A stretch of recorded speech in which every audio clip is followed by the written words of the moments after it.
বিসমিল্লাহির রহমান রহিম। আজ আমরা এখানে এমন একটা পরিবেশে সমবেত হয়েছি যেখানে কারো কোনো ভয় নেই। সকলে আমরা একটি শঙ্কামুক্ত পরিবেশে একত্রিত হয়েছি। আমরা আমাদের নিজেদের কথা বলার জন্য এবং একই সাথে অনেকের কথা শোনবার জন্য আমরা আজ এখানে একত্রিত হয়েছি। কিন্তু প্রিয় ভাই বোনেরা, আমাদের সকলেরই পরিষ্কার মনে আছে মাত্র কয়েকদিন আগের কথা। এই দেশের মানুষ এই দেশের মানুষ দল মত নির্বিশেষে, সে একজন রাজনৈতিক কর্মীই হোক অথবা একজন অরাজনৈতিক ব্যক্তি হোক না কেন, সমাজের কোন স্তর মানুষ তার কষ্টের কথা, অভাব অভিযোগের কথা স্বাধীনভাবে বলতে সক্ষম ছিলেন না। আমরা দেখেছি কিভাবে বিগত 15 বছর ধরে, 16 বছর ধরে, এই যে কয়েকদিন আগে যে পতিত স্বৈরাচার, তাদের অত্যাচারে নির্যাতনে অতিষ্ঠ ছিল বাংলাদেশের মানুষ। কিভাবে বাংলাদেশের মানুষের অধিকারগুলোকে ছিনিয়ে নেওয়া হয়েছিল, কিভাবে দাবিয়ে রাখা হয়েছিল তাদের ন্যায্য অধিকারগুলোকে। প্রিয় ভাই বোনেরা, এই জেলাতে, ঝিনাইদহ জেলাতে বাংলাদেশ জাতীয়তাবাদী দলের বহু মানুষ আছেন যাদেরকে আমরা হারিয়েছি। আমাদের বহু সহকর্মীকে হারিয়েছি। দুলাল মিয়া সহ, পলাশ সহ বহু মানুষ, বহু আমাদের সহকর্মী আছেন যাদেরকে আমরা এই আন্দোলনের বিভিন্ন পর্যায়ে হারিয়েছি। কিন্তু সমগ্র বাংলাদেশের মানুষ ঐক্যবদ্ধভাবে গত 5ই আগস্ট বাধ্য করেছে এই স্বৈরাচারকে বিদায় হতে। এই স্বৈরাচার জনগণের আন্দোলনের মুখে বিগত 16-17 বছর ধরে যে স্বৈরাচার জনগণের কাঁধে চেপেছিল, সেই স্বৈরাচার পালিয়ে যেতে বাধ্য হয়েছে। এই কৃতিত্ব বাংলাদেশের সকল মানুষের এই কৃতিত্ব। প্রিয় ভাই বোনেরা, আজকে যখন স্বৈরাচার পালিয়ে গিয়েছে, স্বৈরাচার পালিয়ে যাবার পরে স্বাভাবিকভাবেই আমাদের দাবি ছিল যে এই দেশের মানুষের অধিকার প্রতিষ্ঠা, এবং স্বাভাবিকভাবেই স্বৈরাচারের পরবর্তীতে একটি সৃষ্ট শূন্যতা পূরণের জন্য অন্তর্বর্তীকালীন সরকারের কোনো বিকল্প ছিল না। স্বাভাবিকভাবেই এই অন্তর্বর্তীকালীন সরকার বাংলাদেশের প্রায় সকল মানুষের দলমত নির্বিশেষে সকলের সমর্থনই এসেছে বর্তমানের অন্তর্বর্তীকালীন সরকার, এবং সঙ্গত কারণেই তাদের প্রতি সেদিনও আমাদের সমর্থন ছিল, আজও আমাদের সমর্থন থাকবে। তবে এখানে একটি কিন্তু রয়েছে প্রিয় ভাই বোনেরা। তাদের প্রতি আমাদের আস্থাকে প্রশ্নহীন রাখার চ্যালেঞ্জ কিন্তু তাদেরকেই নিতে হবে। বর্তমানে যে অন্তর্বর্তীকালীন সরকার, তাদের প্রতি অর্পিত যে দায়িত্ব, আর সেটা যথাযথভাবে পালনের জন্য যে রোড ম্যাপ, সেটি নির্দিষ্ট করতে হবে তাদেরকে। আমরা আমাদেরকে বাস্তবতা বিবেচনায় পরিষ্কারভাবে আমাদেরকে বুঝতে হবে যে সব পরিবর্তন সাধন যেমন তাদের পক্ষে সম্ভব নয়, তেমনি এমন দায়িত্ব তাদের কাঁধে নেওয়া সঙ্গত হবে না যেটা তারা বহন করতে সক্ষম নন। প্রিয় ভাই বোনেরা, তারপরেও আমরা বলতে চাই, তাদের প্রতি আমাদের যে সমর্থন সেদিন ছিল, সেই সমর্থন তাদের প্রতি আমাদের আজও আছে।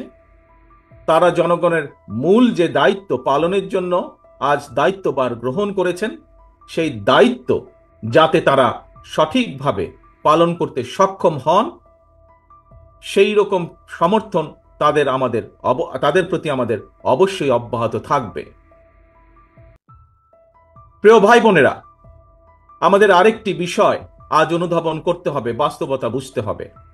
স্বৈরাচারের ফেলে যাওয়া যে দলবাজ উচ্ছিষ্ট প্রশাসনের চলমান ষড়যন্ত্রের কাছে কিন্তু এখনো আমরা দেখতে পাই যে বর্তমান এই অন্তর্বর্তীকালীন সরকার মাঝে মাঝেই অসহায় বা বিপর্যয় বোধ করছেন। এর অবসান যদি না হয়, তাহলে দেখা যাবে যে এদের বেড়াজালে আবদ্ধ বর্তমান অন্তর্বর্তীকালীন সরকার ছোট ছোট বিপর্যয়কে একসময় মহাবিপদ হিসাবে নিজেদের সামনে দেখতে পাবেন এবং স্বাভাবিকভাবেই তখন প্রতিকারের পথও হয়ে যাবে অত্যন্ত সংকীর্ণ। প্রিয় ভাই বোনেরা, আমাদের সকলকে একটি বিষয় বুঝতে হবে, অনুধাবন করতে হবে। আমি মনে করি সমাজের সকল মানুষ, বিশেষ করে যারা গণতন্ত্রে বিশ্বাস করেন, মানুষের অধিকারে বিশ্বাস করেন, তারা সকলেই বুঝতে সক্ষম বৈদেশিক বিনিয়োগ, আন্তর্জাতিক বিশ্বের আস্থা, আন্তর্জাতিক সম্পর্ক, রাষ্ট্রের স্থিতিশীলতা, ব্যবসা বাণিজ্যে স্বস্তি, জনগণের নিরাপত্তা, দেশ এবং জনগণের যে উন্নয়নের ধারাবাহিকতা, তৃণমূল পর্যায়ে জনগণের নিরাপত্তা, প্রাত্যহিক সুবিধা, সবকিছুই কিন্তু দিতে পারে একমাত্র জনগণ দ্বারা নির্বাচিত একটি সরকার। আমাদের যদি এই বিষয়গুলোকে খেয়াল রাখতে হয়, তাহলে অবশ্যই নির্বাচিত সরকারের কোনো বিকল্প নেই। প্রিয় ভাই বোনেরা, আগস্টের যে মহাবিপ্লব, জনগণের যে সফলতা, তা আমাদের সামনে আরেকটি স্বাধীনতা এবং বিজয়ের বার্তাকে নিয়ে এসেছে।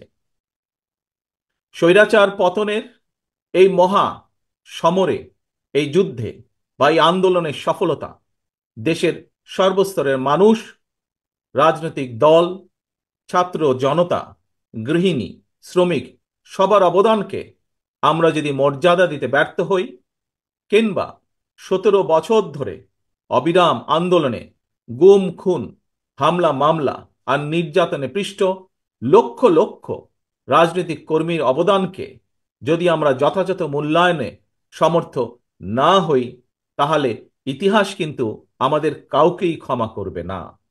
কাজেই এই বিষয়গুলো অবশ্যই আমাদের বিবেচনায় রাখতে হবে। প্রিয় ভাই বোনেরা, আজ আজ আসুন আমরা সকলে মিলে প্রতিজ্ঞাবদ্ধ হই।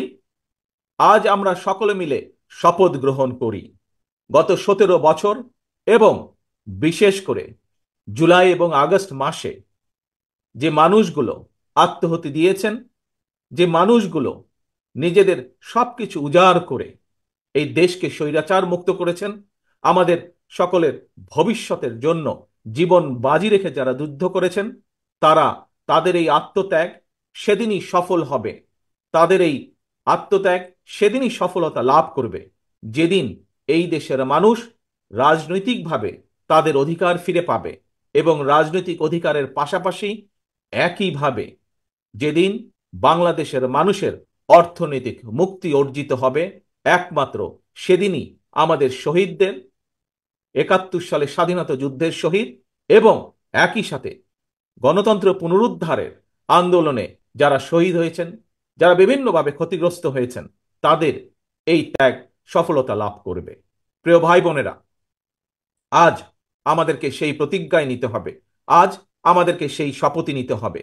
বাংলাদেশকে আজ ফিরিয়ে আনতে হবে একটি স্বাভাবিক পথে। বাংলাদেশের মানুষ যা প্রত্যাশা করে, দলমত নির্বিশেষে প্রতিটি মানুষ জীবনের যে নিরাপত্তা প্রত্যাশা করে, প্রতিটি শিশু, প্রতিটি ছাত্র ছাত্রী শিক্ষার যে নিরাপত্তা, শিক্ষার যে গ্যারান্টি চায়, আমাদেরকে প্রতিটি কৃষক তাদের কাজের যে স্বীকৃতি চায়, এই সকল কিছু পর্যায়ক্রমিকভাবে ধীরে ধীরে আমাদেরকে প্রতিষ্ঠিত করতে হবে। প্রিয় ভাই বোনেরা, আজকে আপনাদের সামনে আরো অনেকগুলো কথা বলার ইচ্ছা আমার ছিল। আপনাদের কাছে বহুদিন পরে আপনাদের সামনে হাজির হওয়াতে অনেকগুলো বিষয় আপনাদের সামনে উপস্থাপন করার ইচ্ছা ছিল, কিন্তু প্রাকৃতিক দুর্যোগের কারণে, বৃষ্টির কারণে বহু মানুষ ভিজে যাচ্ছেন, মানুষের কষ্ট হচ্ছে। সেই জন্য আজকে আমার বক্তব্য আমি আর বাড়াবো না, শুধু এতটুকুই বলবো, আসুন, আমরা আন্দোলন করেছি, আমরা সংগ্রাম করেছি, আমরা স্বৈরাচারের পতন ঘটিয়েছি। এখন আমাদেরকে জনগণের প্রত্যাশা অনুযায়ী দেশকে গড়ে তুলতে হবে। জনগণের প্রত্যাশা অনুযায়ী দেশের ভবিষ্যৎকে গড়ে তুলতে হবে। জনগণের প্রত্যাশা অনুযায়ী, দেশের মানুষের প্রত্যাশা অনুযায়ী বাংলাদেশের ভবিষ্যৎ প্রজন্ম, তাদের জন্য একটি নিরাপদ, বৈষম্যহীন বাংলাদেশ গড়ার কাজ আমাদেরকে হাতে নিতে হবে। সেই শপথ নিয়ে এবং সেই প্রত্যাশা রেখে আজকে আমার বক্তব্য আমি শেষ করছি। তবে ইনশাল্লাহ আবারও আপনাদের মাঝে দ্রুত যাতে ফিরে এসে বক্তব্য রাখতে পারি সেই প্রত্যাশা সেই আশা রেখে আমার বক্তব্য শেষ করছি। আল্লাহ হাফেজ। বাংলাদেশ জিন্দাবাদ। বাংলাদেশ জাতীয়তাবাদী দল জিন্দাবাদ।